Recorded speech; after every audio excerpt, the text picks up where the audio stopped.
بسم اللہ الرحمن الرحیم۔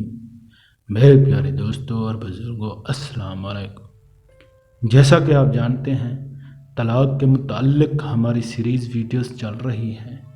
اگر آپ دوستوں نے ابھی تک ہمارے چینل کو سبسکرائب نہیں کیا تو ہمارے چینل کو سبسکرائب کریں تاکہ اسلام کے متعلق آپ تک ہر قسم کی معلومات پہنچتی رہیں۔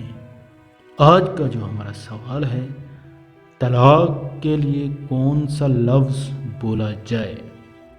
اس کا جواب ہے، طلاق کے لیے ہمیشہ ایک طلاق لفظ بولنا چاہیے۔ 3 طلاقیں یک بار گی کی ہرگز نہ دیں۔ لہٰذا طلاق دینی ہو تو یہ لفظ کہیں، میں نے تجھے طلاق دی، یہ کہے میں نے اپنی بیوی کو طلاق دی، یا بیوی کا نام مثلا ہندہ ہے تو کہے میں نے ہندہ کو طلاق دی۔ 3 طلاقیں، طلاق کا لفظ ہرگز نہ کہیں۔